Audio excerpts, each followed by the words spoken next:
Le FMI accorde avec condition un prêt de 129 millions de dollars au Mali pour faire face aux inondations survenues dans le pays en 2024. Je vous explique. En septembre et octobre 2024, le Mali a fait face à une vague d'inondations. Cette vague d'inondations a causé la mort de 75 personnes et 250 000 personnes ont été sinistrées. Ces inondations-là ont endommagé plusieurs infrastructures et aussi ont causé en fait l'inondation de plusieurs champs, accentuant ainsi le problème d'insécurité alimentaire au Mali. Bienvenue sur AfroEco, la chaîne qui décrypte l'actualité économique africaine. Si tu es intéressé par cette thématique, n'hésite pas à t'abonner à cette chaîne YouTube. Les inondations sont de plus en plus fréquentes dans le monde entier, que ce soit en Europe, en Amérique et en Afrique. Et donc, ces inondations-là sont principalement causées par le réchauffement climatique. C'est vraiment dommage et même à la limite un peu injuste parce que ce n'est pas ceux qui polluent qui payent les conséquences.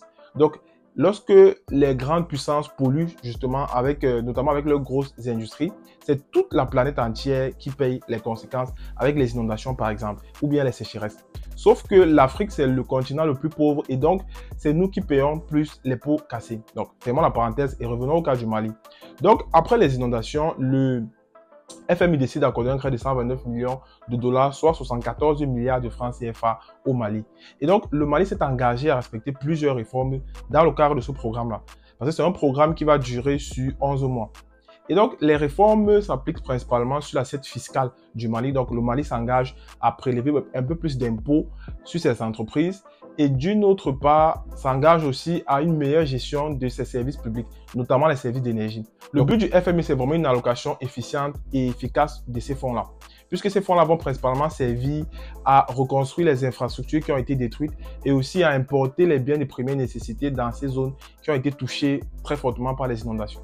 Le visage politique de l'Afrique a changé, notamment avec la création de l'Alliance des États du Sahel, donc Mali, Niger, Burkina. Et donc, depuis cet avènement-là, la France a décidé de baisser son enveloppe de développement, son enveloppe de financement du développement envers l'Afrique. Et depuis aussi que Donald Trump a pris le pouvoir, les aides et les crédits accordés à l'Afrique sont en train de chuter. Donc, on pourrait bien se demander, est-ce que dans ces conditions-là, le Mali va réussir à préserver sa sécurité alimentaire?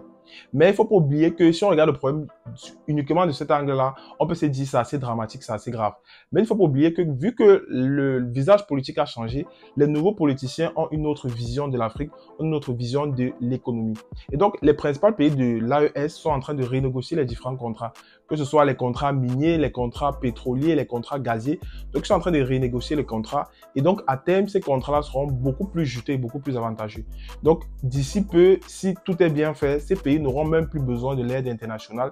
Et donc, on ne peut pas dire que la situation est alarmante. Parce que d'une part, les aides sont en train de baisser, mais d'autre part, les recettes sont en train d'augmenter. C'est tout pour cette vidéo. Dites-moi dans l'espace commentaire, est-ce que vous croyez vraiment à la politique économique des pays de l'AES et notamment du Mali?